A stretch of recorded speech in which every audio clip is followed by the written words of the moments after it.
নমস্কার বন্ধু, sport pencil চ্যানেলের আরেক নতুন ভিডিওতে আপনাকে স্বাগত জানাবো। আপনি যদি আমার ভিডিওতে প্রথমবার এসে থাকেন তাহলে আপনার কাছে অনুরোধ থাকবে 13,000-এরও বেশি ইস্টবেঙ্গল সমর্থককে নিয়ে একটা বিশাল বড় গ্রুপ ইস্টবেঙ্গল পরিবারের সদস্য হওয়ার একটা দুর্দান্ত সুযোগ। ভিডিওর নিচে থাকা সাবস্ক্রাইবার বাটনটিকে ছুঁয়ে দিন বন্ধু, ইস্টবেঙ্গল পরিবারে অন্তর্ভুক্ত হন। এ কারণের জন্যই আপনিও তো একজন ইস্টবেঙ্গল সমর্থক। কমেন্ট সেকশনে জয় ইস্টবেঙ্গল কথাটা লিখতে ভুলবেন না। চলে আসবো বন্ধু আনোয়ার আলীকে নিয়ে। একটা দুর্দান্ত চিত্রনাট্যের স্ক্রিপ্ট বন্ধু, সে স্ক্রিপ্ট সত্যজিৎ রায় এত সুন্দর চিত্রনাট্য লিখতে পারতেন না আমার যা মনে হয়। রঞ্জিত বাজাজ একটা টুইট, কেন তিনি টুইট করলেন, কেন বা কি হলো, ফিফার নিয়মটা হঠাৎ করেই বা উঠে এলো কেন? ফিফার নিয়মটা কি মোহনবাগান কর্তৃপক্ষ জানতেন না যে 1 বছরের বেশি লোন ফুটবলারকে রাখা যায় না, তার সঙ্গে 4 বছরের চুক্তিবদ্ধ করা হয়ে গিয়েছিল। এবার একটা ভালো ফুটবলার ইস্টবেঙ্গল ক্লাবের তো একটা সেন্ট্রাল ডিফেন্ডার দরকার, সেটা যদি আনোয়ার আলী হয় ক্ষতি কি? ইস্টবেঙ্গল ক্লাবের মতো চেষ্টা চরিত্র করবে, তারা করেছে কি করেনি বন্ধু সেটা আমি সমর্থক হয়ে বলতে পারবো না, কিন্তু একজন সমর্থক হয়ে আমার আবেগ ভীষণভাবে কাজ করেছিল যদি আনোয়ার আলীর সাথে লাল চুনুঙ্গার একটা জুটি ইস্টবেঙ্গল ক্লাবে দেখা যায়।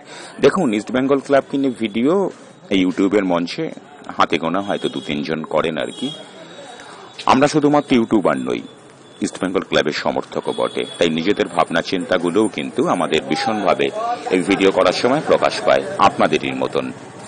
সেখানে আমরা চাইব যে ইস্টবেঙ্গল ক্লাবে কোনো মহাতারকা আসুক, তারকা আসুক, শেষ পর্যন্ত আসে না, কিন্তু আসুক বা না আসুক আমাদের আশা প্রত্যাশা কিন্তু কখনো শেষ হয় না। যে বা যারা ইস্টবেঙ্গল ক্লাবকে নিয়ে ভিডিও করে তাদের ভিডিওগুলোকে যদি আপনারা ফলো করেন, আমি ধরে নিতেই পারি আপনারা ফলো করেন, বুঝতে পারবেন একটা পুরোপুরি গট আপ গেম হয়েছিল, একটা বোঝাপড়া হয়েছিল।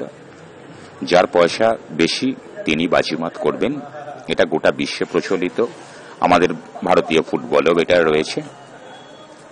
সব মিলিয়ে ঝুলিয়ে বন্ধু শেষ পর্যন্ত আনোয়ার আলীর আশ্রয়স্থল হয়ে দাঁড়ালো সেই মোহনবাগান। তাকে নিয়ে গত 24 ঘন্টা যাবতীয় জল্পনা কল্পনা শেষ হলো তো হলো, তাতে কি ইস্টবেঙ্গল ক্লাব ফুরিয়ে গেল? না বন্ধু, ফুরিয়ে যায়নি। ইস্টবেঙ্গল ক্লাবে এমন এক তারকার জন্ম হতে চলেছে যিনি ডার্বিতে মহানায়ক হওয়ার মতো সমস্ত বারুদ মশলা উপকরণ নিয়ে রয়েছেন। আসবো তার প্রসঙ্গে। তার আগে বলি বন্ধু, আগামী শনিবারের 13ই জুলাইয়ের ডার্বিতে ইস্টবেঙ্গল ক্লাব খুব সুনিশ্চিতভাবেই মোহনবাগান সুপার জায়ান্টকে পরাস্ত করবে। কথাটা আজকে এই 10 তারিখে বলে দিলাম, এই রাত্রি বেলায় মিলিয়ে নেবেন শনিবার 13 তারিখে। এটা শোনার মাত্রই মোহনবাগান সমর্থকরা তাদের স্বভাবসিদ্ধ ভঙ্গিমায় রেড়ে করে উঠবেন। এখানে অনেক মোহনবাগান সমর্থকও আশ্রয় নিয়েছেন, বাজে কথা কুৎসা করা ছাড়া তারা আর কিছুই করেন না, হয়তো সেটাই তাদের সীমাবদ্ধতা। খুব স্বাভাবিকভাবে তারাও স্বাগত, ভিউয়ার্স তো বাড়াতেই হবে, আমি তো আলটিমেট পেশাদার ইউটিউবার। তার বাইরে সব থেকে বড় যে কথাটা বলি বন্ধু, একজন ফুটবলার, তার বাবাও একজন ফুটবলার ছিলেন, বঙ্গ সন্তান ডার্বিতে নায়ক হয়েছে, শেষ কবে বলতে পারবেন? এই প্রশ্নটা আপনারা তো অনেক জ্ঞানী গুণী, অনেক কুৎসা সমালোচনা করে থাকেন, বলতে পারবেন যে একজন বঙ্গ সন্তান? কোন একটা সময় বঙ্গ সন্তানরাই ডার্বি ম্যাচটাকে নিয়ন্ত্রণ করত। সময়ের সঙ্গে সঙ্গে বাঙালির অনেক কিছু হারিয়েছে, প্রায় সবকিছুই হারিয়েছে। ডার্বি ম্যাচে বাঙালির যে আড়াআড়ি বিভাজন, সে বিভাজনটা আজ অব্দি হয়তো রয়েছে, ইলিশ চিংড়ির লড়াইটা এখন অব্দি চলে, কিন্তু বঙ্গ সন্তান ডার্বিতে মহানায়কের তকমা পাচ্ছে, এটা 80-র দশকের শেষ অব্দি ছিল, তারপর আর বোধহয় নেই। হ্যাঁ বন্ধু, সেই না থাকা ঘটনাটাই ঘটতে চলেছে আগামী 13ই জুলাই। আমি এমন একজন ফুটবলার সম্পর্কে এই মুহূর্তে আপনাদের কাছে তথ্য তুলে ধরব, তিনি আর কেউ নন, সায়ন বন্দ্যোপাধ্যায়। গত মরশুমে তার খেলা নজর কেড়েছিল কোচ কার্লোস কুয়াদ্রাতের।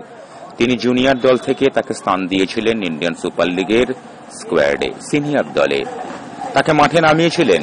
খুব ছোট্ট পরিসরে হলেও কিন্তু তিনি নিজেকে প্রমাণিত করেছেন।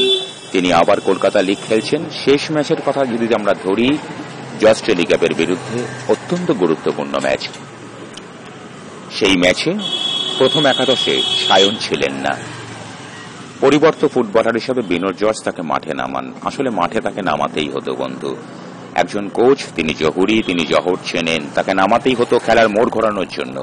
বিনোদ জর্জের ব্যতিক্রম নন, তিনি সায়নকে মাঠে নামিয়েছিলেন। ফলাফলটা সবাই জানেন, 1 গোলে পিছিয়ে থাকা ইস্টবেঙ্গল 3-1 গোলে হারিয়ে দিল জর্জ টেলিগ্রাফকে।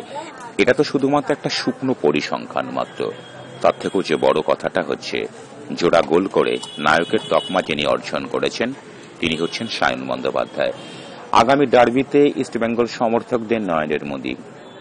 যদি অতীতে ফিরে যাই, আমরা বিদেশি ফুটবলারদের থেকে বা জাতীয় তারকাদের কাছ থেকে ডার্বির আগের দিন বা তার আগের দিন বা 2-3 দিন আগে থেকেই একটা গোলের জন্য আহ্বান করতাম। আমি আমার কম বয়সে করেছি বন্ধু, আজ আর করি না, কারণ করার মতো কোনো ফুটবলারকে ঠিক সে অর্থে পাই না। সেটা হয়তো আমারই ব্যর্থতা, আমারই সীমাবদ্ধতা যে আমি কেন পাই না, আছেন হয়তো অনেকেই। কিন্তু কোন বঙ্গ সন্তানের কাছে গত 1.5 দশকে ইস্টবেঙ্গল জনতা আশা করছে তিনি ডার্বি ম্যাচে গোল করবেন, নায়ক হবেন। না বন্ধু, খুব কষ্ট করে, আমার খুব স্বল্প অভিজ্ঞতা, কতটুকুই জানি 46 বছর বয়সে, আমার কিন্তু ঠিক মনে পড়ছে না। আপনারা অভিজ্ঞ বিদগ্ধজন, আপনারা হয়তো মনে করতেই পারেন সেই ডার্বি ম্যাচের গোল যদি আসে কোন একটা বঙ্গ সন্তানের পা ধরে। ভুলে যান বন্ধু সবকিছু, আবেগটাকে সামনে আনুন, পেশাদারিত্বকে দূরে সরিয়ে দিন, জীবনের যাবতীয় কষ্ট কল্পনা সব সরিয়ে রেখে যদি ডার্বি ম্যাচে 13ই জুলাই এগিয়ে থাকা ইস্টবেঙ্গল ক্লাব, আমি এগিয়ে রাখিনি, বিশেষজ্ঞরা সাম্প্রতিক ফর্মের বিচারে, দলের দলগত শক্তির বিচারে, নৈপুণ্যে দুটো ম্যাচের পরে ইস্টবেঙ্গল ক্লাবকে এগিয়ে রেখেছে, এগিয়ে রাখতে বাধ্য বন্ধু। আসলে ইস্টবেঙ্গল সবসময় তো এগিয়েই থাকে। আগামী ডার্বিতে ইস্টবেঙ্গল সমর্থকরা একজন বঙ্গ সন্তানের পা থেকে গোল চাইছেন।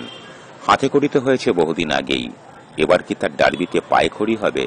তিনি কি সবুজ মেরুনের জাল কাঁপিয়ে দেবেন? এরকম সম্ভাবনা বহু বছর পরে কিন্তু তৈরি হয়েছে। টিকিটের দাম আছে 100, 150, 200, 1200, অনেক কিছু। আসুন না, জিও ভারতী ভরিয়ে দিয়ে বাঙালির নবোত্থান আমরা দেখি। ধন্যবাদ।